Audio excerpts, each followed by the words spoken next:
الله الرحمن الرحيم شروع اللہ کا نام لے کر جو بڑا مہربان نہایت رحم والا ہے۔ اما بعد فاعوذ باللہ من الشیطان الرجیم بسم اللہ الرحمن الرحیم واعتصموا بحبل اللہ جميعا ولا تفرقوا آمنت باللہ صدق اللہ مولانا العظیم وقال اللہ تبارک و تعالی فی شان حبیبہ بسم اللہ الرحمن الرحیم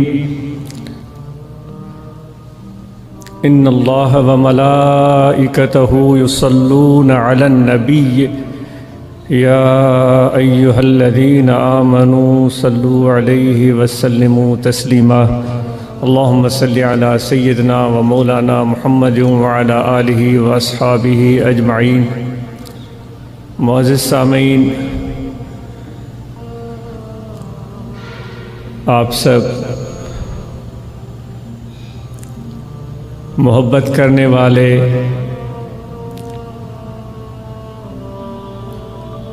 اور ہمیشہ اس بابرکت موقع پر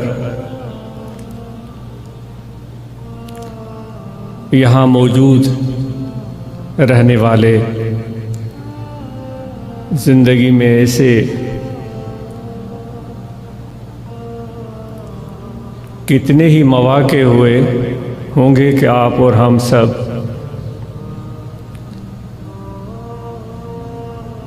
جسمانی طور پر، ظاہری طور پر روبرو، آمنے سامنے، بلا حجاب، بغیر کسی رکاوٹ کے ہم کلام ہوتے ہیں، ایک دوسرے کو دیکھتے ہیں، ایک دوسرے کے احساسات کو، ایک دوسرے کے پیار کو، ایک دوسرے کی محبت کو محسوس کرتے ہیں۔ کتنا پیارا وہ منظر ہوتا ہے اور کس قدر اس کی لذت ہوتی ہے اور کس قدر اس کی حلاوت ہوتی ہے، ان کو الفاظ میں بیان کرنے کی طاقت نہیں ہے، لیکن آپ اور ہم سب کو پتہ ہے کہ یہ حلاوت، یہ محبت، یہ پیار، یہ تعلق، یہ نسبت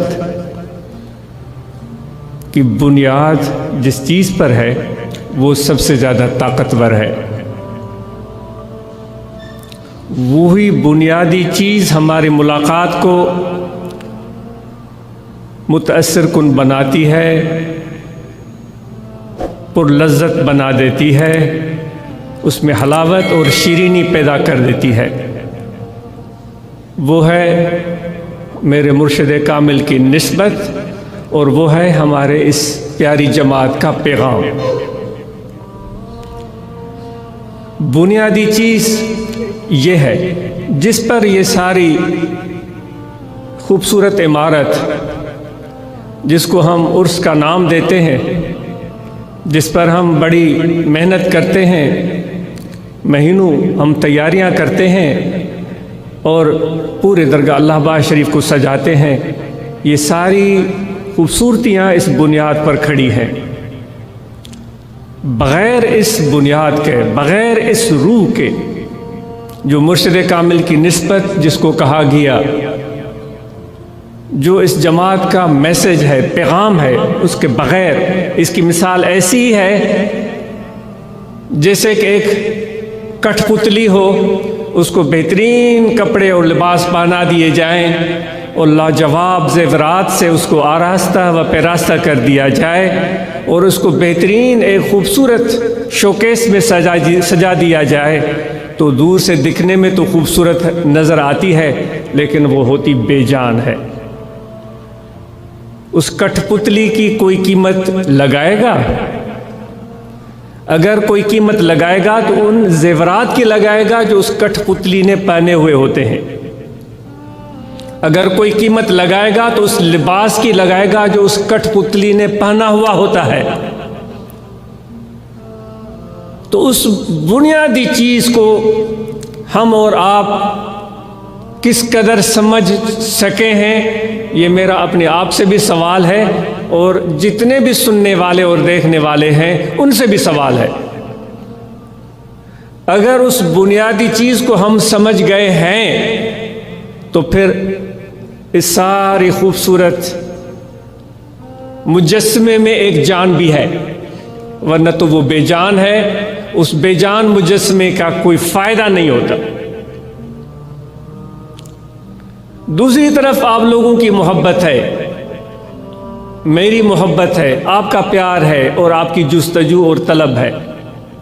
یہ جستجو اور طلب یہ بھی ایک بنیاد ہے اس طریقت میں۔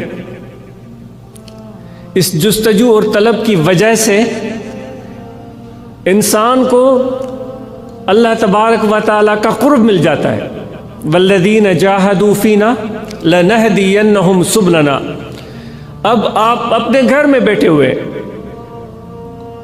آپ کسی دوسرے صوبے میں بیٹھے ہوئے، آپ کسی دوسرے ملک میں بیٹھے ہوئے ہیں، لیکن پیاس ہے، طلب ہے، تڑپ ہے، جستجو ہے، تو دوستو آپ ایک سوت کے دوری پر بھی نہیں ہیں، اس سے بھی کم ایک دل کے برابر بھی آپ دور نہیں ہیں، بلکہ آپ بالکل موجود ہیں، ملے ہوئے ہیں، روح کے ساتھ جڑی ہوئی ہے، اور فوائد اور ثمرات اور وہ نتائج و عواقب وہ ساری چیزیں میسر آ رہی ہیں،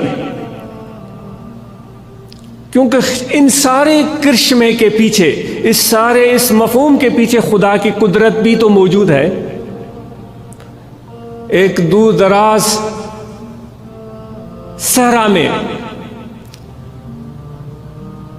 ریت کو بھی ایک جستجو اور پیاس پیدا ہوتی ہے، جب اس ریت پر ہوا بھی گزر رہی ہوتی ہے، باد نسیم، ٹھنڈی ٹھنڈی ہوا اس ریت کو اپنی ٹھنڈک سے محظوظ کرتی ہوئی گزرتی ہے۔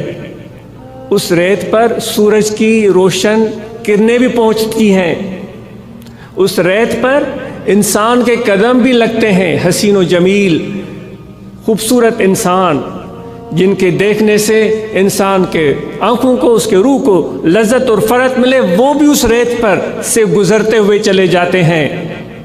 اس پر ہرنیں بھی آتی ہیں، اونٹ بھی آتے ہیں، وہاں پر مور آ کر وہ بھی چہچہاتے ہیں، پرندے بھی بولتے ہیں، ساری چیزیں نظر آتی ہیں۔ ہوا بھی آ گئی، تپش سورج کی بھی پہنچ گئی، حسین و جمیل خوبصورت رنگوں والے پرندے بھی آ گئے، انسان بھی آ گئے، سب چیزیں آ گئی، لیکن ریت کی دل میں تڑپ پیدا ہوئی پانی کی۔ ہوا تو خود چل کر آ گئی، ہوا کا تو کام ہی چلنا ہے، وہ تو بھٹکتی پھرتی ہے، کبھی پہاڑوں میں بھٹکتی رہتی ہے، کبھی درختوں میں وہ جھولتی رہتی ہے، کبھی صحرا میں چلی جاتی ہے، اور کبھی دریا کے اوپر وہ سلسلاتی ہوئی سرسراتی ہوئی گزرتی ہے، کبھی سمندروں میں آپ کو نظر آتی ہے۔ ہوا کا تو کام ہی یہی ہے۔ لیکن اس ریت نے اپنے پروردگار سے سوال کیا کہ ہوا بھی دیکھ لی میں نے خوبصورت پرندے بھی دیکھ لیے، میں نے خوبصورت چہرے بھی دیکھ لیے، میں نے سورج کی روشنی بھی دیکھ لی، کہ پروردگار کبھی پانی کی بھی مجھے زیارت نصیب ہوگی، کبھی پانی کا ایک قطرہ بھی مجھے میسر آئے گا کہ میری سوکھی ہوئی حلق وہ کبھی تر ہو جائے۔ یہ تو خبر کسی پیاسے کو ہوگی نا، جب پیاس کا غلبہ ہو تو ایک قطرہ پانی کا کتنی بڑی معنی رکھتا ہے۔ اس ریت کو پوچھتا کون ہے؟ آپ پوچھتے ہیں؟ نہیں پوچھتے۔ ہم تو کہتے ہیں بھائی یہ ریت تو ایک پیسہ بھی اس کی قیمت نہیں ہے، قیمت تو مٹی کی ہوتی ہے، ریت کو کون پوچھتا ہے؟ بھائی ریت ہے اوپر، پھر وہاں کوئی نہر بھی نہیں گزرتی، وہاں سے کوئی پانی کا گزر نہیں، تو پھر اس ریت کی تو وقعت اور حیثیت ہے ہی نہیں، کوئی اس کو نہیں پوچھتا، کوئی نظر اٹھا کے بھی نہیں دیکھتا۔ لیکن اس نے اپنے پروردگار سے سوال کیا کہ اے پروردگار مجھے بھی کبھی پانی کا ذائقہ اور پانی کی جو ایک تاثیر ہے وہ میسر آ جائے۔ تو پھر خدا نے کیسے انتظام کر دیے، کہاں کشمیر، کہاں ہمالیہ، اور کتنے دور دراز وہ گلیشیئر، وہاں جمی ہوئی برف، وہاں سے پھر بخارات اٹھتے ہیں اور ان بخارات سے بادل بنتے ہیں۔ وہ بادل بھی کوئی معمولی بادل نہیں ہوتے، وہ گہرے سیاہ بادل جو پانی سے تر بتر ہوتے ہیں، جیسے کہ بہت بڑے جہاز کوئی سائنسدان بنا کر دکھائے جو ہزاروں لاکھوں ٹن پانی اٹھا کے دکھائے، کسی سائنس نے آج تک ایسا کمال نہیں دکھایا۔ لیکن خدا کی شان دیکھیں کہ وہ لاکھوں ہزاروں ٹن پانی ان بادلوں میں جمع ہونا شروع ہو گیا، اور وہ بادل وہاں سے چلنا شروع ہوئے۔ راستے میں سینکڑوں جگہیں تھیں، جنگل بھی تھے، زمینیں بھی تھی، باغات بھی تھے، پھلدار درخت بھی تھے، وادیاں بھی تھیں، انسانوں کی بستیاں بھی تھیں، بڑے خوبصورت حسین و جمیل شہر بھی تھے، لیکن بادل وہاں نہیں رکے، وہ چلتے گئے چلتے گئے۔ کس وجہ سے چلتے گئے؟ کہ کوئی پیاسا ان کو پکار رہا ہے، اس کے دل میں تڑپ ہے، اس کے دل میں شوق ہے، اس کے دل میں جستجو ہے۔ وہ بادل چلتے چلتے چلتے اس ریت اور صحرا کے حصے پر آ کر برسے کہ کوئی عقل مند انسان کہے تو بھئی یہاں تو پانی کا بہانا بھی بیکار ہے، کیوں اس ریت سے تو کچھ اگنا نہیں ہے، اس ریت سے تو کچھ اگنا نہیں ہے۔ اس ریت پر بادل چھم چھم برسے اور ٹوٹ کر برسے، اور اس طرح برسے کہ وہ ریت کا ذرہ ذرہ جو ہے وہ گیلا ہو گیا، اس کو پانی کی لذت بھی میسر آ گئی، ذائقہ بھی میسر آ گیا، اس ریت کا کلیجہ ٹھنڈا ہو گیا۔ اے میرے دوستو، اے ذکر والو، آپ کے دل میں بھی اگر جستجو ہے، اگر ہمارے دل میں بھی وہ پیاس ہے، اگر ہم بے قیمت ہیں ریت کی طرح، جس کو کوئی پوچھتا بھی نہیں، جس کو کوئی سلام بھی نہیں کرتا، پیسے کو پیسہ ملے کر کر لامبے ہاتھ، کون کس کو پوچھتا ہے؟ پیسے والوں کو ہر کوئی پوچھتا ہے بھائی، پیسے والے کو ہر کوئی پوچھتا ہے۔ مجھ جیسے اور بے شمار لیکچر دینے والے آئیں گے، وہ اتنی بڑی باتیں بتائیں گے، لیکن اگر کوئی عام آدمی آ کر ملے گا تو اس سے وہ کس طرح ہم ملیں گے؟ اگر کوئی بڑا رئیس آئے گا اس سے کس طرح ملیں گے؟ یہ اس چیز کو بیان کرنے کی کوئی ضرورت نہیں، اس کا ہر ایک کو پتہ ہے۔ اگر ہم بھی اس قدر بے قیمت ہی صحیح، جس کو کوئی پوچھتا نہیں، لیکن جب قدرت مہربان ہو جائے تو پھر ریت کے بھی وارے نیارے ہو جاتے ہیں۔ تو فقیروں، آپ کے گھروں پر اگر آ کر وہ بادل برسیں اور آپ کو سیراب کریں اور آپ کی پیاس کو بجھائیں اور وہ سب برکتیں میسر آ جائیں، تو یہ اس سے بڑی خوش قسمتی اور کیا ہو سکتی ہے؟ اس شخص کو میسر آئے گی یہ نعمت جس کے دل میں سچی طلب اور جستجو ہو۔ آپ تو روحانی سلسلے سے تعلق رکھتے ہیں، آپ اور ہم روحانی سلسلے سے تعلق رکھتے ہیں، اور اس چیز کو زبان سے بیان نہیں کیا جا سکتا۔ یہ قصے اور کہانیاں نہیں ہیں، یہ ایک ایسی چیز ہے، یہ ایک ایسی خوشبو ہے جس کو ایک قدردان صاحب ذوق آدمی پہچان سکتا ہے۔ وہ کہتے ہیں کہ مولانا جلال الدین رومی رحمۃ اللہ علیہ فرماتے، میری گفتگو طویل ہو گئی ہے، وہ اس کو مختصر کرنے کی کوشش کی جائے گی۔ کہتے ہیں کہ ایک شخص تھا، بازار میں گیا، بازار سے گزرتے گزرتے بہت ساری دکانیں آئیں،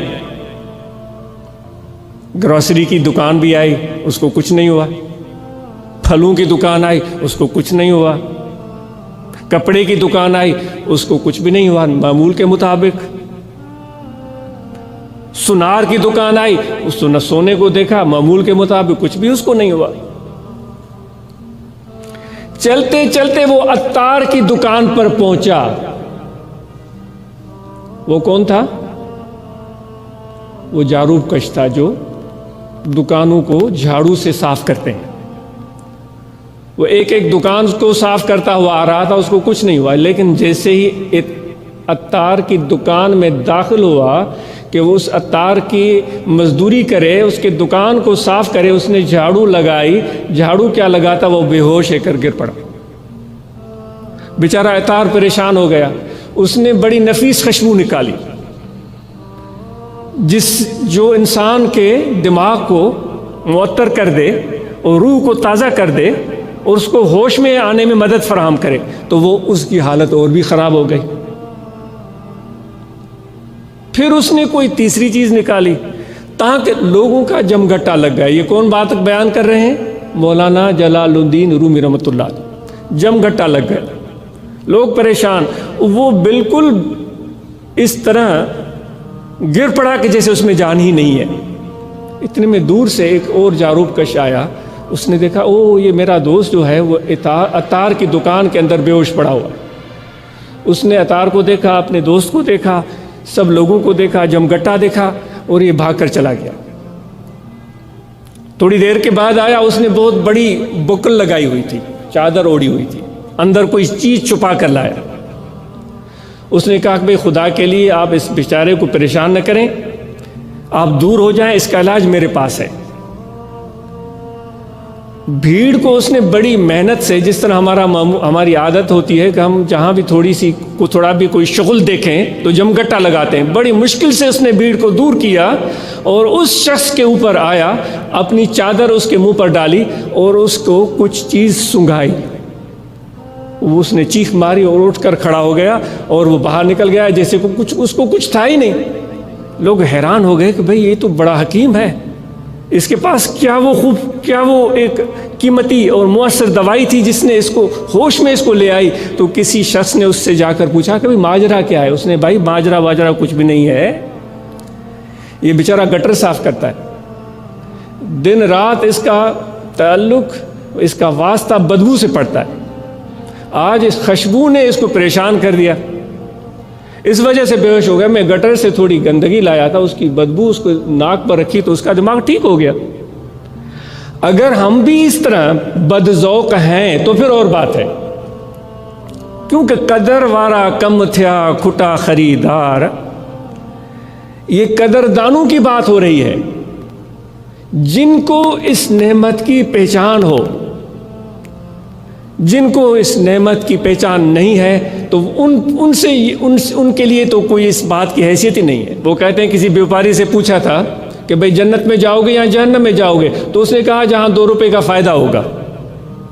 بیوپاری سے پوچھا جنت میں جاؤ گے یا جہنم؟ اس نے کہا جہاں 2 روپے کا فائدہ ہوگا، کیونکہ اس کی مطمع نظر، اس کے زندگی کا محاصل وہ پیسے کمانا تھا۔ تو یہ نعمت جس کی بات ہو رہی ہے، اس کی بہت اہمیت ہے۔ تو اس کی اہمیت اور اس کی معنی کو ہم سمجھیں اور پھر قدرت کی کارسازی کو ہم سمجھیں، اس کے مہربانیوں کو اور اس کی رحمت کے جوش اور ولولے کو ہم سمجھیں، تو یہ ساری باتیں سمجھ میں آ جائیں گی۔ کیونکہ ہمارے مشائخ کا اس طریقہ عالیہ کا، اس جماعت کا پیغام اتنا مؤثر اور جامع ہے کہ اتنا بڑا انتظام، انصرام، پنڈال، ہجوم اگر جمع نہیں بھی ہوتا تو بھی اس مرشد کامل کے فیض کو عام ہونے، اس پیغام کو عام ہونے میں کوئی رکاوٹ درپیش نہیں، بلکہ یقین ہے کہ پہلے سے بڑھ کر یہ فیض عام ہوگا۔ محتاج نہیں ہے یہ پیغام ان بڑے انتظامات اور انصرامات کا، محتاج نہیں ہے یہ فیض مرشد کامل کا، حضور نبی کریم رؤوف رحیم صلی اللہ علیہ وآلہ وسلم کا، جو ہمارے مشائخ سے ہمیں ملا ہے۔ محتاج نہیں ہے کسی انتظام اور انصرام کا، وہ فیض ہر صورت میں پہنچے گا۔ اگر آپ 1000 کوس بھی دور ہیں، 10,000 کوس بھی دور ہیں، آپ مغرب میں بیٹھے ہوئے ہیں یا مشرق، شمال یا جنوب میں، آپ کو فیض وہاں پہنچ کر رہے گا۔ صرف ہمارے توجہ اور تعلق کی ضرورت ہے۔ مثال تو بے شمار ہیں۔ اب آج اس پر آتا ہے کہ اس نسبت جس کا ذکر کیا گیا، جو مرشد سے ہوتی ہے، محبت اور عشق، یہ بنیاد ہے، یہ ایمان کا محض ہے۔ اے فقیروں، اے میرے دوستوں، اے ذکر والوں، جب تک محبت اور عشق کی شمع دل میں روشن نہیں ہوگی تو ہمارے یہ رکوع، ہماری یہ سجود، ہماری یہ عبادتیں، ہمارے نوافل، ہماری نمازیں، یہ ساری چیزیں نامکمل ہیں۔ آدم علیہ نبینا علیہ الصلوۃ والسلام کے بارے میں اللہ تعالیٰ نے اعلان فرمایا تھا کہ میں اپنا نائب زمین میں بھیجنے والا ہوں۔ فرشتوں نے کہا تھا کہ پروردگار ایسی تخلیق کو کیوں وجود میں لاتا ہے جو جب زمین پر جا کر خون بہائے گی، لڑائیاں کرے گی، جھگڑے دنگے فساد کرے گی۔ اللہ تعالیٰ نے فرمایا تھا مجھے پتہ ہے تم اس چیز کو نہیں جانتے جس کو میں جانتا ہوں۔ پھر آدم علیہ السلام کی تخلیق ہوئی، پھر شیطان نے سجدے سے انکار کیا، اس سے غلطی ہو گئی، اس نے گناہ کیا، اس نے بے فرمانی کی، اس نے معصیت کی۔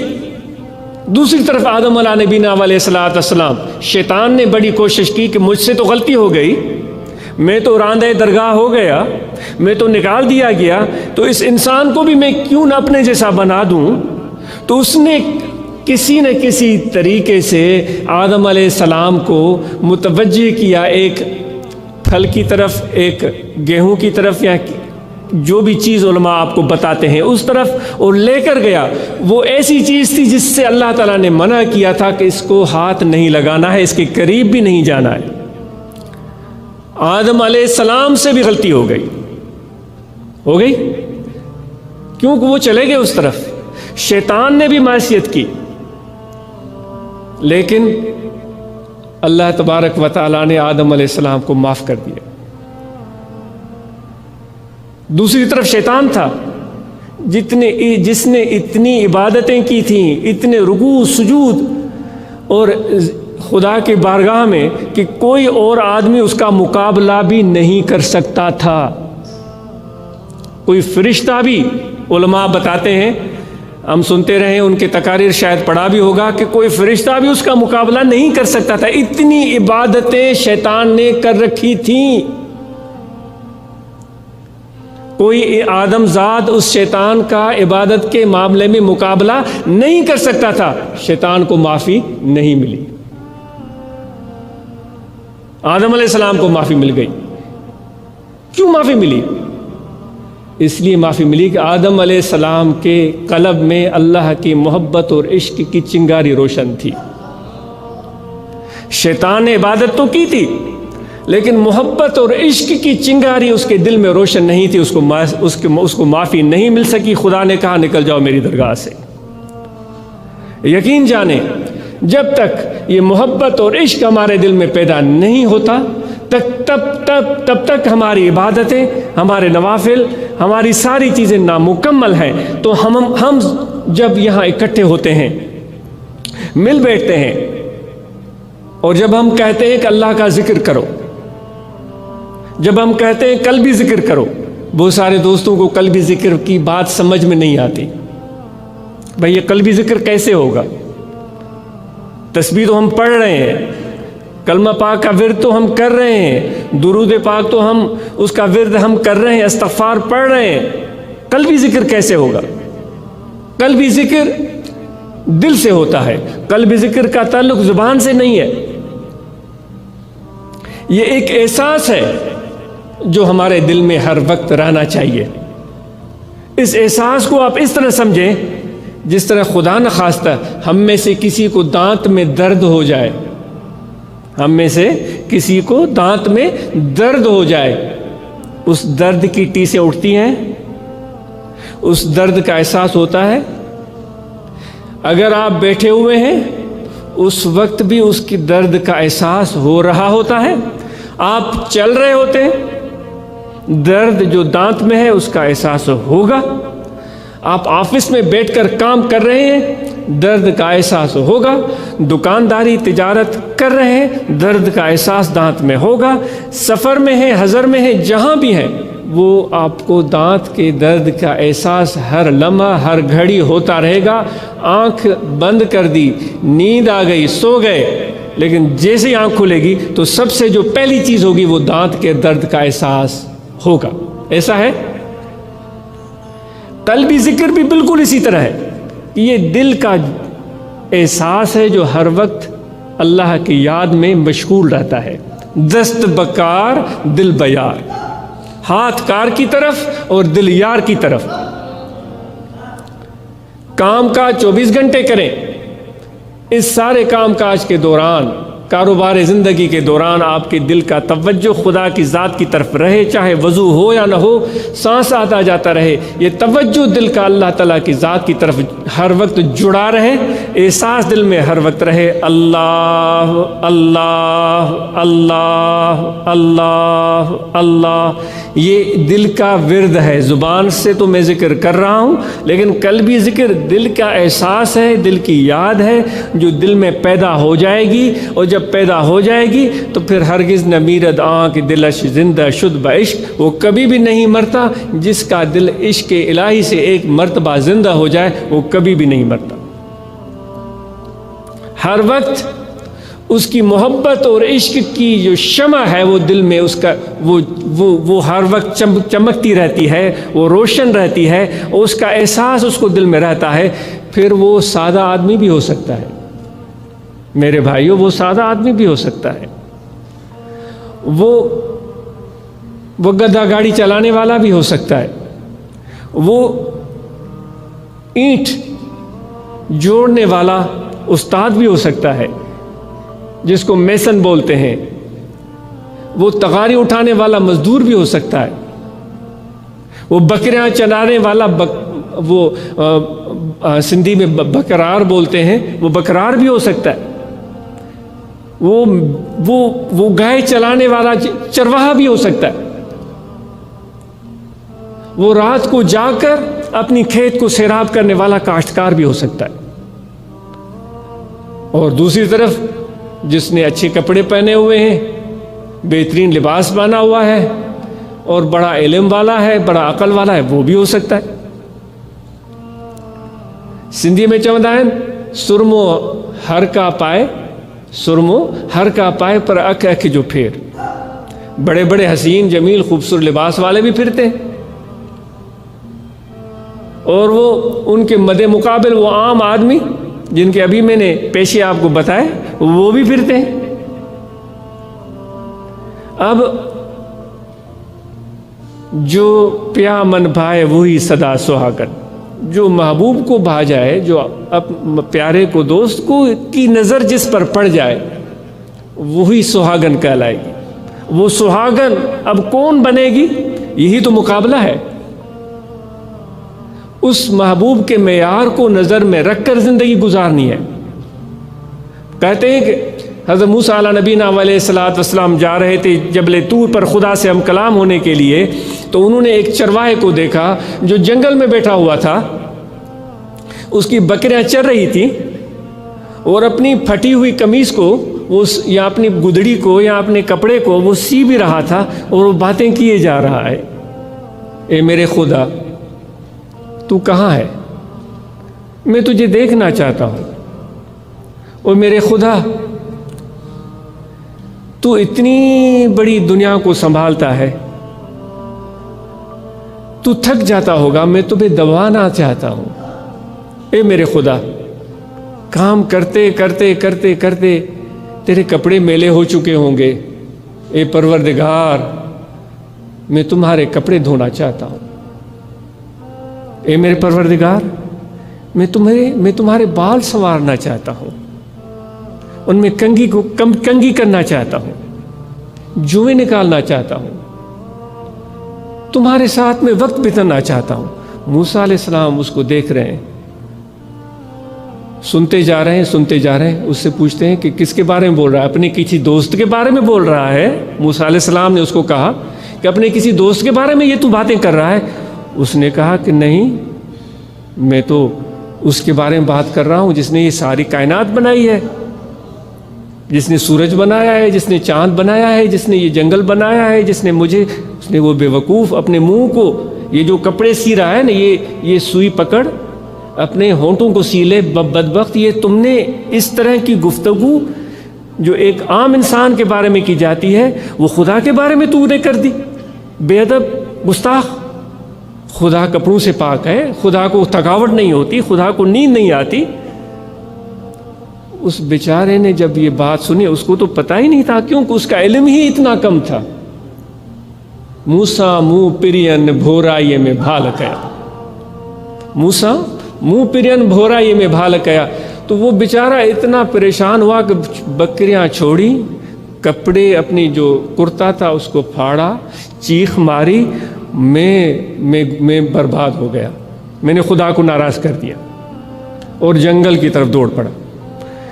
جب طور سینا پر موسیٰ علیہ السلام پہنچے تو خدا نے جو سب سے پہلا کلام کیا اپنے نبی سے، اولو العزم پیغمبر سے، بہت بڑے نبی جن کی بنی اسرائیل کے طرف بعثت ہوئی، اور بنی اسرائیل کو کس طرح انہوں نے ذلتوں کے گڑھوں سے نکال کر عزتوں کی بلندیوں پر پہنچایا، یہ موسیٰ علیہ السلام کی عظمت تھی. آپ کو خدا نے بڑی صلاحیتیں دی تھی. جیسے طور سینا پر پہنچے تو سب سے پہلے خدا نے کہا، او موسیٰ، میں نے تو تجھے بھیجا تھا کہ جو مجھ سے بھاگے ہوئے ہیں، جو مجھ سے دور ہیں، ان کو میرے قریب کر. میں نے تجھے اس لیے تو نہیں بھیجا تھا جو میرے قریب دے. موسیٰ علیہ السلام نے کہا، پروردگار میں استغفار کرتا ہوں، مجھ سے کیا غلطی سرزد ہوئی. خدا نے کہا کہ وہ چرواہا، وہ جو مجھ سے باتیں کر رہا تھا، وہ تو میرے قریب تھا، تو نے اس کو مایوس کر دیا، تو نے اس کو بھگا دیا. اس کی باتیں جو تھی اس کے علم کے مطابق تھیں، جتنا اس کا شعور تھا، جتنی اس کی سمجھ تھی، جتنا اس کا فہم تھا، اس کے مطابق تھیں، اور وہ باتیں مجھے عزیز تھیں، وہ میرے قریب تھا، وہ میرا پیارا ہے، تو نے اس کو مایوس کر دیا. موسیٰ علیہ السلام کو اتنا دکھ ہوا، وہ جب نیچے گیا تو اس کی تلاش میں سرگرداں ہو گئے. تو یہ قصہ تو رومی بہت بڑی خوبصورتی سے، اہتمام سے سناتا ہے. تو میرے کہنے کا مقصد یہ ہے کہ اگر کوئی سادہ لوح ہے، کم فہم ہے، جس کو قرآن مجید کسی قاری یا حافظ کی طرح پڑھنا نہیں آتا، بہت سارے اب تو ہم مجھ جیسے ادھڑ ملا، وہ ہم پر، مجھ جیسے میرے دوستوں پر ہنستے، مجھ جیسے ادھورے ملا میرے دوستوں پر ہنستے. ان کو تو قرآن پڑھنا نہیں آتا، ان کو تو نماز پڑھنا نہیں ہے، الو کے پٹھے زمان سوال. کیا تو جانتا ہے خدا کی منشا اور مرضی کیا ہے؟ اگر اس کی زبان میں لکنت ہے، اگر وہ سادگی سے پڑھتا ہے، لیکن اس کی نیت کو تو دیکھو، اس کی تڑپ کو دیکھو، اس کی جستجو کو دیکھو، اس کی محبت کو دیکھو. انما الاعمال بالنیات، عملوں کا مدار نیت پر ہے. قرآن حدیث میں حضور نے فرمایا کہ بہت سارے قرآن پڑھنے والے ایسے ہیں جن کو قرآن مجید کی تلاوت اس بدنیتی سے یا خرابی سے کرتے ہیں کہ وہ تلاوت ان کو خدا سے دور کر دیتی ہے. کیونکہ کیا کہو گے تم؟ سندھی میں چوندہ تو کوئے کے ملی ہریڑ چوئیں وڈو حکیم تھی ہوا ہے. وہ ایک چوہا تھا، اس نے وہ گند کھا لیا، وہ کرفٹی کھا لی تھی، گو کھا لیا. گو سمجھتے ہیں جو ہم پوٹی کرتے ہیں نا، وہ پوٹی کھا لی تھی. پوٹی کھائی تو اس چوہے کو نشہ چڑھ گیا تو وہ اکڑ کے کھڑا ہو گیا اور کہنے لگا کہ بلا کہاں ہے، بلا کہاں ہے. سمجھے بات؟ تو اس طرح ہمیں بھی نشہ چڑھ جاتا ہے کہ بھائی وہ اس کو یہ نہیں آتا، اس کو وہ نہیں آتا. ہمیں اپنی حالت پر نظر رکھنے کی ضرورت ہے، اپنے اعمال پر نظر رکھنے کی ضرورت ہے، نہ کہ اوروں کے عیوب اور خرابیوں کو تلاش کرنے کی ضرورت ہے. اگر میری گفتگو سخت اور درست ہو گئی ہے تو میں معذرت چاہتا ہوں.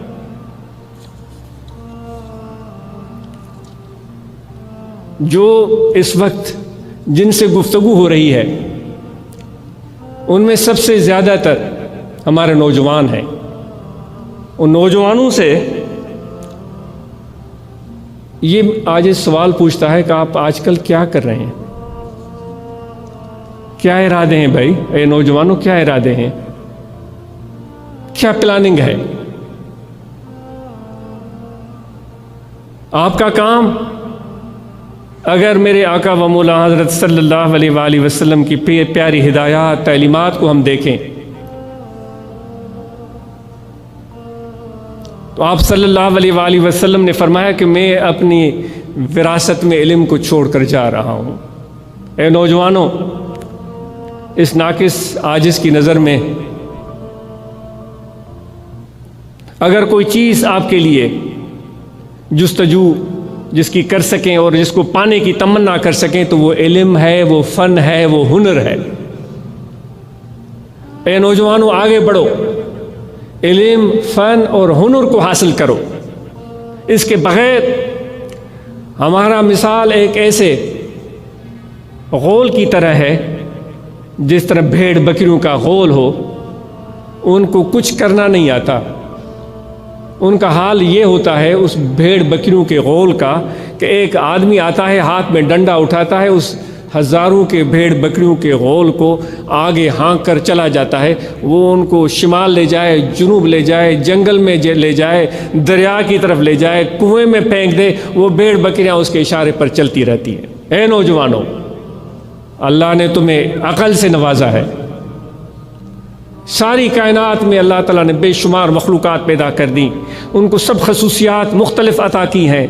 جانوروں کو دیکھیں، پرندوں کو دیکھیں، خشکی کے جانور، آبی جانور، سب کو دیکھیں، لیکن انسان کو ان سب میں سے جو زیادہ امتیازی شان عطا کیا ہے وہ اس کا شعور ہے، اس کا عقل ہے، اس کا فہم ہے، اس کی قوت فیصلہ ہے، اور مختلف حالات کو سمجھ کر، مختلف طبیعتوں کو پہچان کر، اس کے مطابق ان کے ساتھ برتاؤ کر کے ان کو قابو میں لانا۔ آپ نے نہیں دیکھا ایک سادہ سا آدمی کس طرح بندر کو نچاتا ہے؟ اس نے کسی کالج میں نہیں تعلیم حاصل کی، لیکن اس نے اس جانور کو اپنی حکمت عملی سے اپنا تابع بنا دیا۔ کہ آپ نے نہیں دیکھا جو لوگ شیر کو کتے کی طرح پالتے ہیں اور اس کے اوپر ہاتھ پھیرتے رہتے ہیں، اس کے گلے لگ جاتے ہیں اور شیر ان کو چاٹتا رہتا ہے۔ اے انسان، یہ تیرا عقل ہے کہ اتنے طاقتور جانور کو، جس کا ایک پنجہ اس کی جان کو ختم کر سکتا ہے، اپنے عقل، اپنے ذہانت اور فطانت کے ذریعے ان کو تو قابو کر لیتا ہے۔ یہ تیرا شعور ہے، تیرا عقل ہے، تیرا فہم ہے جو اللہ تعالیٰ نے تمہیں ودیت کیا ہے۔ بے شمار مثالیں، یہ اسپیکر، لاؤڈ اسپیکر، یہ مائکروفون، یہ بلب، یہ ساری چیزیں انسان کے عقل اور فہم کے کرش میں ہیں۔ آدم علیہ السلام کو اللہ تعالیٰ نے جو علم عطا کیا تھا، سب چیزوں کے نام ان کو بتا دیے تھے کہ جب تم زمین پر جاؤ گے تو جتنی بھی چیزیں میں نے تخلیق کی ہیں ان سب کے نام یاد کر لو۔ تو آج تک وہ سائنسدان، وہ محقق، وہ آدم علیہ السلام کے کو جو ودیت کیے تھے خدا نے نام، اس کی روشنی میں آج کل پہاڑوں میں بھی جاتے ہیں، سمندروں میں بھی جاتے ہیں، جنگلوں میں بھی جاتے ہیں، وہ مختلف بوٹیوں کو بھی کھوجتے ہیں کہ اس میں کس بیماری کا علاج ہے، اور سینکڑوں چیزیں وہ ہمارے سامنے لے کر آتے، عقل حیران رہ جاتی۔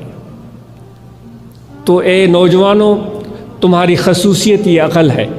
اگر اس عقل سے ہم کام نہیں لیتے تو پھر ہماری مثال اس بھیڑ کی غول کی طرح ہے، جو بھیڑیں ہوتی ہیں ان کی غول کی طرح ہے، جس کو ایک چرواہا ایک ڈنڈے کے زور پر کہیں بھی ہانک کر لے جا سکتا ہے۔ تمہارے لیے علم ضروری ہے، تمہارے لیے ہنر ضروری ہے، تمہارے لیے فن ضروری ہے، اس کی تلاش اور جستجو چاہیے۔ صرف ایک چھوٹا کاغذ کا ٹکڑا سرٹیفکیٹ نہیں، تمہارے لیے شعور کی بلندی، عقل کے دریچے کھلے ہوئے ہوں۔ میں جب گیا تھا، عاجز پڑھنے گیا تھا کراچی میں، تو میرے استاد منتخب الحق قادری صاحب، میری عمر 16-17 سال تھی، آج بھی مجھے یہ افسوس ہوتا ہے کاش میں زیادہ ان کی صحبت میں رہتا۔ جو شروع میں جب ان سے ملاقات ہوئی تو انہوں نے ایک بات کہی تھی، انہوں نے فرمایا تھا کہ بھائی استاد جو ہے نا، آج کل کے استاد بچوں کے ذہنوں کو تالا لگا دیتے ہیں۔ وہ کسی ایک فرقے کے پیچھے لگا دیا، کسی ایک مسئلے میں پھنسا دیا، کسی ایک نقطے میں ان کو الجھا دیا، تو اس پر ان کو تالا لگا دیتے، پھر وہ پوری زندگی اپنے اس چکر میں گھومتے رہتے۔ میرے استاد نے فرمایا کہ میرا کام ہے ان تالوں کو توڑنا۔ مجھے اتنی خوشی ہوتی ہے جب بھی ان بات کو یاد کرتا ہوں تو مجھے فخر ہوتا ہے کتنا میرا استاد محترم تھا۔ اس نے کہا میرا کام ہے ان تالوں کو توڑنا۔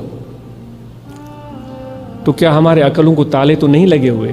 قرآن مجید میں اللہ تعالیٰ اس طرح کی باتیں خطاب کرتے ہیں، ہم انسانوں کو کہتا ہے کہ افلا تعقلون، کیوں عقل سے کام نہیں لیتے ہو، کیوں سمجھ سے کام نہیں لیتے ہو؟ اے نوجوانوں، ہمیں توقع ہے آپ سے کہ یہ تالے توڑ کر آپ آگے بڑھیں گے، اور یہ جو ایک فقیروں کی کمیونٹی ہے جو مل جل کر آگے بڑھ رہی ہے، کیونکہ ہمارے اس جماعت کے افراد کو ہم سب کا سفر جاری ہے الحمدللہ، ہم سب نے مل جل کر قدم آگے رکھے ہیں، الحمدللہ بہتری کی طرف گئے ہیں، الحمدللہ آج ہمارے جماعت کے افراد ایک دوسرے کی مدد کرتے ہیں، الحمدللہ بیماروں کی عیادت کرتے ہیں، الحمدللہ حضور علیہ الصلوۃ والسلام کی پیروی میں بھوکوں کو کھلانے کی کوشش کرتے ہیں، ضرورت مندوں کی ضرورت کو پورا کرنے کی کوشش کرتے ہیں۔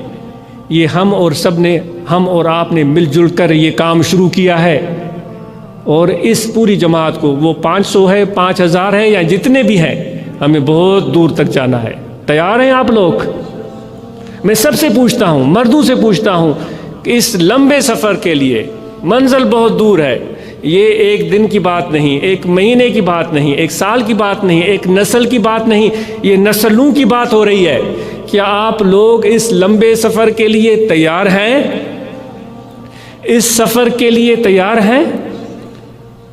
تو پھر ہم اور آپ سب کو اس جماعت کے ساتھ، اس محمدی قافلہ کے ساتھ، اس ذاکرین کے ہاتھ میں ہاتھ ڈال کے سفر کو جاری رکھنا ہے۔ گرم ہوائیں بھی چلتی رہیں گی، سرد ہوائیں بھی چلتی رہیں گی، ہمارے ارادے بڑھانے والے بھی آئیں گے، ارادے توڑنے والے بھی آئیں گے، مذاق بھی اڑایا جا سکتا ہے، کچھ بھی ہو سکتا ہے، لیکن ہماری نظر جو ہے دائیں بائیں کھڑے ہوئے لوگوں کے اس جم غفیر پر نہیں ہے، ان کے تبصروں پر نہیں ہے، ہماری نظر اپنی منزل پر ہے۔ میں دوبارہ پوچھتا ہوں کہ یہ جو سفر اس جماعت نے مل جل کر شروع کیا ہے، کہ اس سفر کے لیے جتنے بھی سننے والے، جتنے بھی دیکھنے والے اس ملک میں، اس ملک سے دور کہیں بھی بیٹھے ہوئے ہیں، تو اس سفر میں آپ مل جل کر آگے بڑھنے کے لیے، چلنے کے لیے تیار ہیں؟ کیا آپ تیار ہیں؟ کیا آپ تیار ہیں؟ تو پھر کمر بستہ ہو جائے، پھر کمر بستہ ہو جائے اور آگے بڑھیں۔ انشاءاللہ ہم اپنی اللہ کے کرم سے، اپنے مرشد کامل کی نسبت سے، حضور علیہ الصلوۃ والسلام کے نظر عنایت سے اپنے منزل پر پہنچیں گے، اور حضور علیہ الصلوۃ والسلام کے سامنے ہم سرخرو ہوں گے۔ وہ شفقت کی نظر ہم پر فرمائیں گے، وہ عنایت کی نظر ہم پر فرمائیں گے۔ تو اس لیے آگے بڑھتے رہیں۔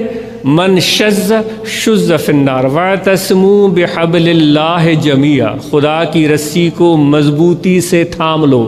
یہ جو گفتگو ابھی میں نے کی کہ کیا سفر کے لیے تیار ہے، تو اس رسی کو ہم تھام کر چل رہے ہیں جو اللہ کی رسی ہے۔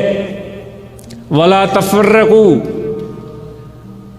مختلف ٹولیوں میں، مختلف فرقوں میں، مختلف گروپوں میں بٹ نہ جاؤ، مل جل کر اس جماعت کا فرد بن کر متحرک، فعال آگے بڑھنے کی کوشش کرو۔ من شذ شذ فی النار، یہ قول ہے یا جو بھی ہے وہ اہل علم جانتے ہیں، میں یہ عاجز تو بھول چکا ہے، جو بھی چھوٹی موٹی کتابیں پڑھی تھی وہ بھول گئی۔ وہ کہا گیا ہے کہ جو بھی جماعت کے حصے سے الگ ہو گیا وہ آگ کے حوالے ہو گیا، یعنی کہ ضائع ہو گیا۔ ید اللہ علی الجماعت، خدا کا ہاتھ جماعت پر ہوتا ہے۔ کسی ایک بندے کی بات نہیں آ رہی کہ بھئی علامہ پیر صاحب، حافظ صاحب اور قاری صاحب اور خطیب صاحب اور وائے صاحب، یہ نہیں ہو رہا۔ اس جماعت کے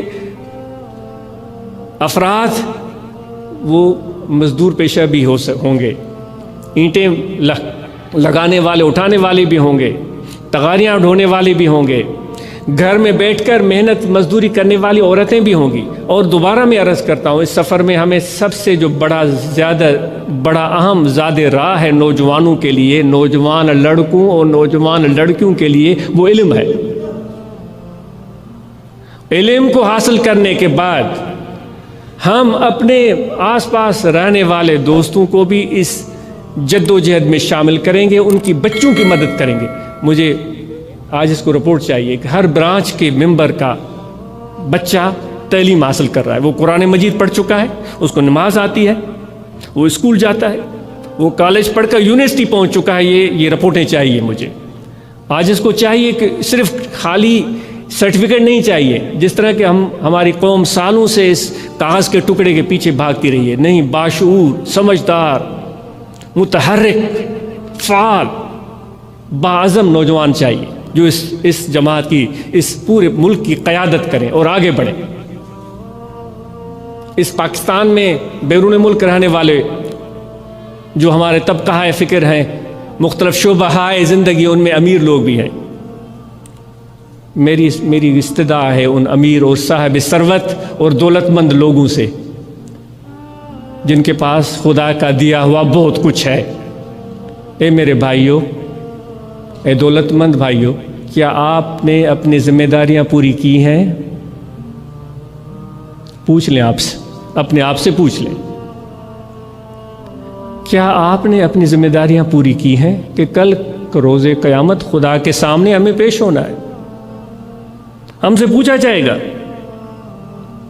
کہ ضرورت مندوں کی ضرورت کو پورے کرنے کے بجائے تم تو اپنی تجوریاں بھرتے رہے، تم تو اپنی جیبیں ہی بھرتے رہے، اور بڑا احسان کر دیا اس امیر اور سیٹھ نے، بڑا احسان کر دیا تو بھائی ایک زوردار عمرہ کر دیا، عمرے پہ عمرہ، پھر اس پر عمرہ، پھر اس پر عمرہ، پھر اس پر عمرہ، 1 حج، 2 حج، 10 حج، 15، 20 حج، بے شک کریں۔ میں آپ سے پوچھتا ہوں کہ یا کرنے کے بعد آپ سمجھتے ہیں کہ آپ کی ذمہ داریاں پوری ہو گئیں؟ 10 عمروں کے بعد، 5 حجوں کے بعد، نماز، عبادت، الحمدللہ اللہ سب کو نصیب کرے۔ کیا اے امیر لوگوں آپ کی ذمہ داریاں پوری ہو گئیں؟ ایک سادہ سا سوال ہے، آپ خود ہی سوچیں اور خود ہی اپنے آپ کو بتائیں۔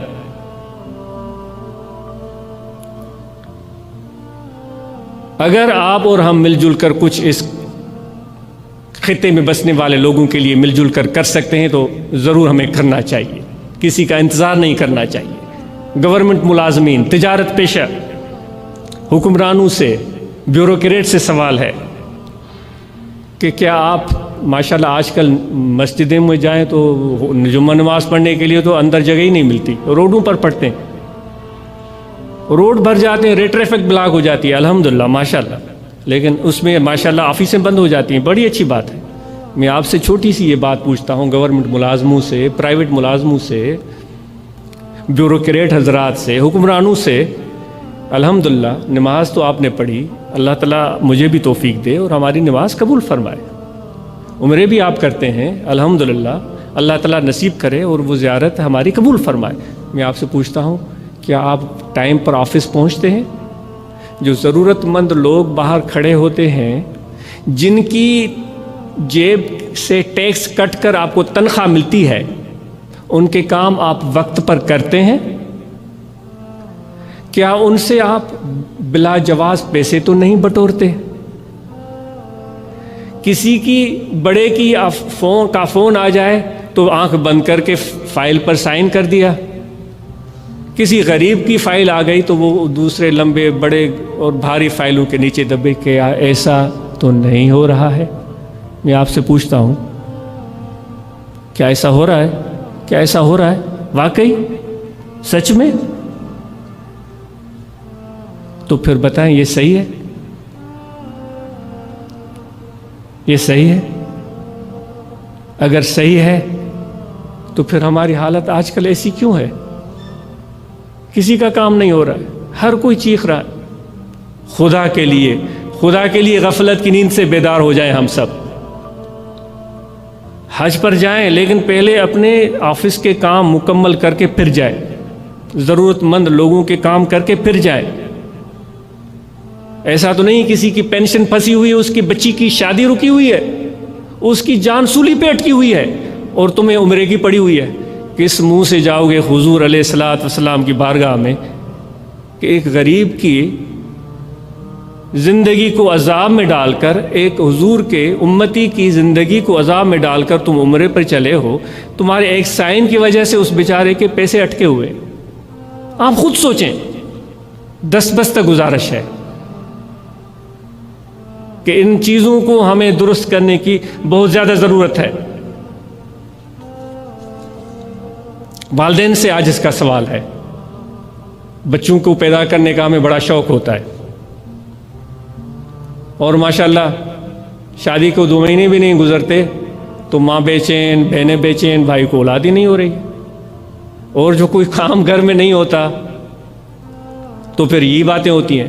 والدین سے عاجز پوچھتا ہے کہ جتنے بھی بچے ہو گئے یا ہونے والے ہیں، کیا یہ بچے پیدا کرنا آپ کی ذمہ داری کو پورا کر دیتا ہے؟ آپ کا کام ہو گیا بس؟ وہ خدا کے بندے ذرا سوچیں، کچھ آگے بھی ذمہ داریاں بنتی ہیں ہماری، ان کو ٹائم دیا ہے؟ چھوٹی سی بات پوچھتا ہوں، آپ نے بچوں کو ٹائم دیا ہے؟ ان کے ساتھ مل بیٹھے ہیں؟ کبھی ان سے بات کی ہے؟ کبھی ان کو سمجھنے کی کوشش کی ہے؟ یا ان کو آنکھ بند کر کے فیصلہ کر لیا بھائی اس کو جو ہے نا بس اس کو تو ڈاکٹر بننا ہے، اس کو انجینئر بننا ہے، اللہ اللہ خیر صلاح، جاؤ پڑھو؟ اس طرح تو بچے نہیں پالے جاتے۔ آپ نے دیکھا ہوگا ایک بلی ہوتی ہے، اس کے چھوٹے کٹنس ہوتی ہیں، ان کو کس طرح سکھاتی ہے پانی پینا، کھانا کھانا، پوٹی کرنا، ایک ایک چیز، منہ صاف کرنا ان کو سکھاتی ہے۔ اے اول الالباب، اے عقل مند انسان، ہمیں کیا ہو گیا؟ بچوں کو ٹائم دیا ہے یا نہیں دیا ہے؟ مجھے جواب چاہیے۔ کتنا ٹائم دیا ہے روزانہ؟ اگر ہم ٹائم نہیں دے رہے تھے تو آج کے بعد ہم سب نے بچوں کو ٹائم دینا ہے، ان کے ساتھ بیٹھنا ہے، ان کی باتیں سننی ہے، لیکچر نہیں سنانے۔ ایک تو ہمیں بولنے کی بڑی عادت پڑ گئی ہے، خامخواہ بولتے رہتے ہیں۔ حضور علیہ الصلوۃ والسلام کا ارشاد پاک ہے، جو چپ رہتا ہے وہ کامیاب ہوتا ہے۔ صدیق اکبر رضی اللہ تعالیٰ عنہ کو حضور کے سامنے کوئی شخص برا بھلا کہہ رہا تھا، حضور بھی خاموش علیہ الصلوۃ والسلام، صدیق اکبر رضی اللہ تعالیٰ عنہ بھی خاموش۔ وہ کہہ رہا ہے، کوئی جوابی کارروائی نہیں ہو رہی ہے۔ بالآخر حضرت ابو بکر صدیق رضی اللہ تعالیٰ عنہ کے صبر کا پیمانہ لبریز ہو گیا۔ اس نے صرف یہ کہا کہ بھائی جو تو مجھے تہمتیں لگا رہا ہے، مجھے برا بھلا کہہ رہا ہے، ایسا تو میں نہیں ہوں، شاید تو ہی ایسا ہوگا، شاید کچھ اس طرح، واللہ اعلم بالصواب، کوئی غلطی ہو جائے تو میں معذرت خواہ ہوں۔ یہ بات کہنی تھی تو حضور علیہ الصلوۃ والسلام فوراً اس محفل سے اٹھ کر چلے گئے، چہرے پر ناگواری بھی آئی، ناپسندیدگی بھی آئی، اور روانہ ہو گئے۔ صدیق اکبر پریشان ہو گئے۔ ابو بکر صدیق رضی اللہ تعالیٰ نے جب فرصت کا موقع میسر آیا، ایسے ہماری طرح نہیں ہوتے تھے وہ کہ جب بھی بات آئی دماغ میں تو وہ فوراً منہ سے نکال دیا، نہیں، جب موقع میسر آیا، مناسب ٹائم تھا، تو انہوں نے عرض کیا یا رسول اللہ صلی اللہ علیہ وسلم، وہ مجھے برا بھلا کہہ رہا تھا، آپ تشریف فرما تھے، میں نے تو اس کو برا بھلا نہیں کہا، میں نے صرف یہ کہا میں ایسا نہیں ہوں، شاید ایسا کہا ہو کہ تم ایسے ہو، تو آپ کو یہ بات پسند نہیں آئی، مجھے بہت اس چیز کا افسوس ہے۔ آپ صلی اللہ علیہ وآلہ وسلم نے فرمایا صدیق، جب وہ شخص آپ کو برا بھلا کہہ رہا تھا تو اللہ نے عرش سے فرشتہ بھیجا تھا، وہ تمہاری طرف سے اس کو جواب دے رہا تھا، وہ جواب دیے جا رہا تھا، لیکن جیسے ہی آپ نے زبان ہلائی تو فرشتہ چلا گیا۔ تو فرشتہ چلا گیا تو ہم نے بھی سوچا کہ جب فرشتہ چلا گیا تو ہمارے بیٹھنے کی ضرورت نہیں ہے۔ اے میرے بھائیو، اگر مجھے یا آپ کو کوئی برا بھلا کہتا بھی ہے تو حضور علیہ الصلوۃ والسلام کے ارشاد کے مطابق خدا کی طرف سے اس کو جواب مل رہا ہوتا ہے، تو ہم کیوں پریشان ہوتے ہیں؟ تو والدین کو چاہیے کہ بچوں کو ٹائم دیں، اور والدین سے ایک اور گزارش ہے کہ بچوں کے ساتھ باہر سیر پر جائیں۔ بھلے آپ کے چلنا پھرنا جو شروع کر دیتے ہیں بچے اس عمر میں ہوں، ان کو باہر لے جائیں، ماں بھی ہو باپ بھی ساتھ ہو، اور ان کو بتائیں یہ فلاں درخت ہے، اس درخت کا کیا نام ہے، اس درخت کی کیا عمر ہوتی ہے، اس درخت میں پھل لگتا ہے یا نہیں، یہ پرندے کا کیا نام ہے، فصلیں کون سی اس موسم میں ہوتی ہیں، پاکستان کے اس موسم میں کون سی فصلیں ہوتی ہیں، گرمی میں کون سی فصلیں ہوتی ہیں، ان کو ایک ایک چیز پیار سے محبت سے بتاتے چلے جائیں۔ یہ ایسی ایجوکیشن، ایسی تعلیم ہے جو بچوں کا انس اور تعلق آپ سے بڑھائے گی، اور اس فطرت سے بچے پیار کرنا شروع کر دیں گے۔ ورنہ تو ہمارا حال تو وہی ہے کہ وہ بہت ہنستے رہتے ہیں اب بھی ہم گھر میں، کہ وہ کبھی بھی کسی جانور پر نظر پڑ جائے تو پہلا سوال ہم یہ پوچھتے ہیں کہ یہ حلال ہے یا نہیں ہے، یعنی وہ چھری ہمارے جیب میں ہوتی ہے کہ بھائی یہ پرندے کو بس کاٹنا ہی ہے اور کچھ بھی نہیں. ایسا نہیں ہے میرے بھائی، ہر چیز کاٹنے کے لیے نہیں ہوتی. خدا نے یہ چیزیں اتنی خوبصورت پر کیوں پرندوں کو دی ہیں؟ تمہارے آنکھوں میں یہ پہچان کیوں رکھی ہے کہ یہ اتنے رنگوں کو تمہاری آنکھ پہچان لیتی ہے؟ تو ان کی خوبصورتی کو اپنے دل کی گہرائیوں سے محسوس کرو. اس لیے خدا نے تمہارے آنکھوں میں یہ، ورنہ تو کہتے ہیں کتے کو صرف کالا اور سفید نظر آتا ہے اور کوئی رنگ نظر نہیں آتا. اللہ نے تمہیں اتنی صلاحیتیں دی ہیں اور تم صرف اپنے چھری ہاتھ جیب میں پڑی ہوئی ہے اور بندوق کندھے پر ہے، ٹھا ٹھا اور ہضم کرو اور کھاؤ. خدا کے بندے، اس طرح کی زندگی اگر ہم گزاریں گے تو بیچارے ہمارے بچے بھی ایسے ہو جائیں گے. بھلے کھائیں آپ، بھلے کھائیں، آپ کو میں روک نہیں رہا ہوں، لیکن اس خوبصورتی اور فطرت سے پیار کرنے کا سلیقہ بھی بچوں کو سکھائیں. جو طویل ہو گئی یہ بات، تنظیم کے عہدیداران ہیں، ان سے یہ گزارش ہے کہ آپ کے دلوں میں بڑی تمنا رہتی ہے کہ ہمیں عہدہ ملا کہ نہیں ملا. وہ صدر بن گیا، وہ سیکریٹری بن گیا، میں نہیں بن سکا، اور مجھے کیوں نہیں ملا. آپ سے گزارش ہے، عہدہ تو مل گیا، کام کہاں ہے؟ کام کہاں ہے؟ برانچ کو فعال کیا ہے، ممبران کو ایجوکیٹ کیا ہے، میسیج جماعت کا ان تک پہنچایا ہے؟ کام کہاں ہے؟ من ترا حاجی بگویم تم مرا حاجی بگو، میں تمہیں صدر پکارتا ہوں، تم مجھے سیکریٹری پکار، بس اس میں ہم خوش ہیں. ایسے کام نہیں چلے گا. تنظیم عہدیداران آگے بڑھیں، اپنی بہترین صلاحیتوں کو استعمال کریں. روحانی طلبہ جماعت، جماعت اصلاح المسلمین، جمعیت علماء طاہریہ اپنی کارکردگی کو بڑھائیں، کام دکھائیں اور بہترین کام دکھائیں. اسی طرح علماء اکرام سے اور پیران حضرات سے سوال ہے. میں اپنے آپ سے بھی سوال کر رہا ہوں، بھائی اتنی بڑی خانقاہ بن گئی، اتنی بڑی مسجد، اتنا بڑا مدرسہ، اور بھی پیران حضرات بستے ہیں الحمدللہ. درگاہوں میں تو ماشاءاللہ بڑی تیزی سے اضافہ ہو رہا ہے. مساجد، مدارس بڑے تیزی سے بڑھ رہے ہیں، علماء بھی بڑی تیزی سے بڑھ رہے ہیں. ان سب سے سوال ہے کہ میرے بھائیوں، کیا ہماری ان درگاہوں سے، ان مدارس سے اور ہماری تقاریر سے، ہماری گفتگو سے لوگوں کو کچھ فائدہ پہنچا؟ لوگوں میں کچھ بہتری آئی؟ باباؤں نے جا کے لچھن چنگا تھیا کو انہوں میں سدھارو آیو کا چنگائی آئی؟ کوڑ، خیانت، جھوٹ، خیانت، لوٹنا، کھسوٹنا، ملاوٹ کرنا، یہ چیزیں ختم ہوئیں؟ اگر نہیں ہوئی تو پھر درگاہ بنانے کا کیا فائدہ؟ ان تقاریر کرنے کا کیا فائدہ؟ اتنی بڑی لمبی لمبی باتیں کرنے کا کیا فائدہ؟ وہ بیچارے غریب سالوں محنت کرتے ہیں، وہ پیسے جمع کرتے ہیں کہ بھئی ہمیں میلاد منانا ہے اور 11ویں شریف منانی ہے، مولوی صاحب آ گیا اور ایسی گفتگو کی کہ کتنا فائدہ ہوا لوگوں کو؟ فائدہ کیا ہوا؟ ان میں تبدیلی کیا پیدا ہوئی؟ یہ 11ویں ربیع الثانی کا دن قریب ہے. حضرت غوث اعظم قطب ربانی شہباز لامکانی شیخ عبد القادر جیلانی رضی اللہ تعالیٰ عنہ، جن کا فیض عرب و عجم میں ہے اور جن کی نصیح اور پند و نصح لاجواب ہیں، جن کی ہدایات بے مثال ہیں، ان کی ایک چھوٹی سی مثال علماء کے سامنے ہے. کہتے ہیں، میں عاجز نے شاید پڑھی بھی ہو، کیونکہ عاجز پہلے ہی معذرت کر چکا ہے کہ وہ جو پڑھا تھا وہ عاجز بھول گیا ہے، تو وہ جو بھول جائے تو اس بیچارے کو معافی کر دیں.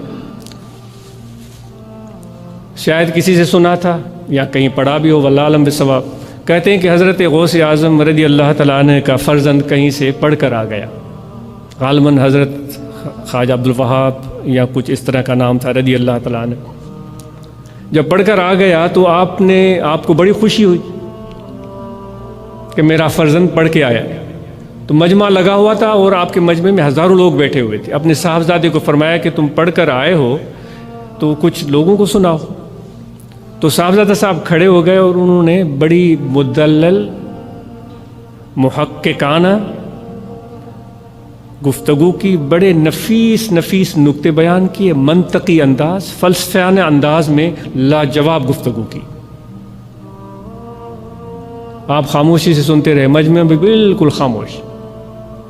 جو میں نے سنا ہے، اگر غلط ہے تو میں معذرت خواہ ہوں، آپ بھلے مجھے سمجھا دیجیے گا کہ بھائی آپ غلط کر رہے ہیں، یہ بات ایسے نہیں، ایسے میں مان لوں گا انشاءاللہ، جو صحیح ہوگا وہ صحیح ہے، جو غلط ہے سو غلط ہے۔ تو جب وہ بیٹھ گئے تو مجمع پر بالکل سکوت طاری تھا، کوئی نہیں ہلا۔ جب بیٹھ گئے تو حضرت غوث اعظم رضی اللہ تعالیٰ عنہ نے فرمایا صرف چند جملے، بھائی ہمیں رات ارادہ ہوا کہ صبح روزہ رکھیں گے، تو شام کو ہم نے دہی بھی رکھی تھی یا دودھ رکھا تھا کہ سحری پر ہم اٹھ کر دودھ سے اور روٹی سے روزہ رکھیں گے۔ بلی آئی، اس نے دودھ اور وہ دودھ ضائع ہو گیا۔ کچھ اس طرح کے کلمات فرمائے، لوگوں پر اتنا اثر ہوا کہ وہ رونے لگے اور انہیں وجد کی کیفیت طاری ہو گئی۔ ایک تو اولیاء اللہ کے کلام میں فیض ہوتا ہے، اس میں بالکل برحق ہے، ان کا کرامت عظمت برحق ہے، لیکن کہنے کی بات یہ ہے کہ صاحبزادہ صاحب نے تو بڑی منطقی گفتگو فرمائی تھی۔ حضرت غوث اعظم نے سادہ سی باتیں کہی تھی۔ ایک چھوٹی سی میری بات غلط بھی ہو سکتی، چھوٹی سی بات سمجھ میں آتی ہے کہ آپ نے صرف ایک ایسی بات کہی جو حقیقتاً بات ہو چکی تھی۔ دودھ آپ نے رکھا تھا، بلی آئی، اس نے دودھ گرا دیا، اور آپ نے سحری کے ٹائم اٹھے تو وہ دودھ موجود نہیں تھا۔ ایسی بات کہی جو حقیقت پر مبنی تھی۔ تو اس حقیقت پر مبنی بات اور وہ مدلل نقطے، ان میں یہ بھی دیکھیں، ایک سادہ سی بات لیکن مبنی بر حقیقت۔ تو اس لیے عرض کی جاتی ہے کہ ہمارے گفتگو سے کسی کا دل نہ دکھے، کوئی شرارت نہ بھڑکے، کوئی تفرقہ بازی نہ بڑھے، محبتیں پیدا ہونی چاہیے۔ آج ہم سب لوگوں کو اس محبت کی سب سے زیادہ ضرورت ہے۔ تو جو آیت کریمہ میں نے تلاوت کی تھی اس میں اللہ تعالیٰ یہ فرماتا ہے کہ آپس میں بٹو نہیں، ایک دوسرے سے الگ نہ ہو جاؤ، مل جاؤ، خدا کی رسی کو تھام لو، ایک دوسرے مل جل کے چلو تو خدا کا ہاتھ تمہارے اوپر ہوگا۔ اگر ہمیں خدا کا ہاتھ چاہیے ہمارے سروں پر، ہمیں چاہیے خدا کی قربت، تو پھر جماعت کا حصہ بن کر، جماعت کا ایک فرد بن کر ہم آگے بڑھیں گے تو یقیناً اس کی برکتیں اور فائدے ہمیں ملیں گے۔ اور موجودہ زمانے میں جو یہ کووڈ-19 وائرس کا مرض پھیلا ہوا ہے، اس میں ہم سب کو بہت زیادہ احتیاط کی ضرورت ہے، اور ہم اپنے آئندہ نسلوں کے لیے مثال قائم کریں، اس کو مذاق میں نہ اڑائیں۔ ایسا نہ ہو کہ ہمارے بچے بھی اسی طرح غیر سنجیدہ ہو جائیں، کل وہ کوئی ایسی حرکت نہ کریں جو کہ ہمارے ہی گلے نہ پڑ جائے۔ ڈاکٹر عبداللطیف صاحب چنا رحمۃ اللہ علیہ وہ آتے تھے یہاں نماز عصر پڑھنے، تو انہوں نے اپنے گھر میں بات بتائی اور میں نے بھی وہ سنی۔ وہ کہتے تھے میں آ رہا تھا تو ایک میاں بیوی دو جا رہے تھے، تو میاں نے بچے کو کندھے پر اٹھا رکھا تھا اور بیوی پیچھے آ رہی تھی، تو میاں اپنے بیٹے کو کہہ رہا ہے، پٹر، وہ سندھی میں، اب میں اردو میں مجھے کہنا پڑے گا، بابا بیٹے ماں کو تم لعنت دکھاؤ۔ باپ بیٹے کو، چھوٹا بچہ ہے 7-8 ماہ کا، لعنت دکھاؤ بابا ماں کے تو بجوڑے، وہ گھروڑے ماں کے بجوڑے اور کھلے ٹہکے جے، وہ ہنسیں، بھائی میرا بچہ کتنے مزے سے وہ اس کو لعنت دکھا رہا ہے۔ تو ڈاکٹر مرحوم عبداللطیف صاحب، اللہ ان کو غریق رحمت فرمائے، ان کی محبتوں کی وجہ سے، ان کی قربانیاں اور یہ ساری چیزیں، آج یہ ہمارے مرشد کے ساتھ ان کے رنگ تھے، ان کی دعوت پر آپ آئے، اس مرکز کا بنیاد پڑا تھا۔ تو ڈاکٹر صاحب سے رہا نہیں گیا، وہ کہتے یہ اب تو آبادی ہو گئی نا، پہلے آبادی نہیں ہوتی، تو انہوں نے اس کو اسی وقت کھڑا کی، اس کو کہہ دیا کہ ہاں بھائی ٹھیک ہے، اس کو اچھا سکھا رہے ہو، آج ماں کو لعنت دکھا رہا ہے، کل تمہاری داڑھی میں ہاتھ ڈالے گا، سبحان اج ماں کے بجا دو رہے، سبحان تجھی داڑھی پٹی دو۔ تو پیچھے سے عورت بہت زور سے چیخی، بھائی خدا کے لیے اس کو سمجھاؤ، سارا دن گھر میں کام ہی اس کا یہ ہے، تو ماں کے تو بجوڑے۔ بھائی اگر ہم اس طرح کی حرکتیں کریں گے تو ہمارے بچے بھی ایسے ہی بنیں گے نا پھر۔ تو خدا کے لیے سنجیدگی کا مظاہرہ کریں، ان باتوں کو ہم مذاق میں نہیں اڑا سکتے۔ سائنسدان جو کوششیں کر رہے ہیں آج، ہم ان کے مشکور ہیں، ہم دعاگو ہیں، جو محقق تحقیق کر رہے ہیں، کسی بھی ملک میں بستے ہوں، پاکستان میں یا پاکستان کے علاوہ چین میں یا یورپ میں یا امریکہ میں کسی بھی ملک میں بستے ہوں جو انسانیت کی بہبود اور فلاح کے لیے دن رات کام کر رہے ہیں، ہم دعا کرتے ہیں خدا ان جنونیوں کو اپنے مقصد میں کامیاب کرے کہ ایسی دوائی وجود میں آئے کہ اس بیماری کا قلع کما ہو سکے۔ دعائیں تو ہو رہی ہیں، اس کے ساتھ دوا بھی ضروری ہے۔ تو انشاءاللہ ہم مل جل کر آگے بڑھیں گے۔ ذکر کی طریقے کے بارے میں پہلے ہی آپ کو عرض کیا جا چکا ہے۔ نماز کی پابندی کی میں تاکید اپنے آپ کو بھی اور آپ سب کو، مرد اور خواتین کو کرتا ہوں کہ سب پابندی سے ہم نماز پڑھیں، ذکر کی پابندی کریں، مراقبہ کا گھروں میں روزانہ نہیں تو ہفتے میں ایک بار ضرور اپنے بچوں کے ساتھ مل کر اہتمام کریں۔ انشاءاللہ اس فیض محمدی جو میرے مرشد کامل کے سینے میں آتا ہے، وہ نورانیت، وہ روحانیت بچوں کو ملے گی، ان کے سینے کھلیں گے اور ان کے چہرے بھی گلاب کی طرح نکھر جائیں گے۔ وہ علم میں بھی آگے بڑھیں گے، محبت میں بھی آگے بڑھیں گے اور خدمت میں بھی آگے بڑھیں گے۔ جو ہم پہلے 5 نکات ہم بیان کرتے تھے جماعت کے حوالے سے کہ ہم ان پر عمل کرتے ہیں، تو اس میں ایک اور نقطے کا بھی اضافہ کرتے ہیں، وہ خدمت خلق ہے۔ تو ہم سب اس نقطے کو بھی مد نظر رکھیں کہ ہمیں خدمت خلق میں بھی اپنے کردار کو بھرپور طریقے سے ادا کرنا ہے۔ دوستوں کو تاکید ہے جو بھی غلط عادتیں ہیں، سگریٹ پینا، بیڑی، شراب نوشی، اس طرح کی حرکتیں، ان سب سے ہم کو بچنا چاہیے اور پوری کوشش کریں کہ اپنی صحت کا خیال رکھیں۔ سب دوست واک کی کوشش کریں اور بلا ناغہ کریں اور روزانہ کریں۔ اور ایسے لوگوں کی مجھے تصویریں آتی ہیں، ان کے میسیجز آتے ہیں کہ وہ اس دوست نے مجھے کہا کہ میں بلڈ پریشر کا مریض تھا، میں ٹیبلٹ کھاتا تھا پھر میرا بلڈ پریشر کنٹرول میں آتا تھا۔ وہ اب لکھتا ہے کہ میں 10 کلومیٹر روزانہ چلتا ہوں، میرا بلڈ پریشر نارمل ہو گیا، دوائیاں چھوٹ گئیں، میرا وزن کم ہو گیا، میرا چہرہ نکھر آیا اور میرے بدن میں خوبصورتی اور توانائی آ گئی ہے، میں بہت خوش ہوں۔ تو سب کو تاکید ہے کہ بلا ناغہ واک کریں، چلیں اور اپنی صحت کا خیال رکھیں اور علم میں آگے بڑھیں اور صفائی کا خیال رکھیں۔ اور باتیں تو بہت ساری وہ ہوتی رہتی ہیں، اب میں آج کچھ وقت زیادہ لے گیا ہے جس کے لیے معذرت ہے، اور اگر کوئی بات کمی بیشی ہوئی ہو، کسی کے شان میں کوئی ایسی الفاظ نکل گئے ہوں جس کی کسی کی دل آزاری کا باعث بنے ہوں، میں دلی طرح معذرت خواہ ہوں اور مجھے آپ معاف کر دیجیے گا۔ اللہ تعالیٰ آپ سب کو اجر عظیم عطا فرمائے اور آپ سب کو برکتیں اور بھلائیاں اور کامیابی۔ مولاي صل وسلم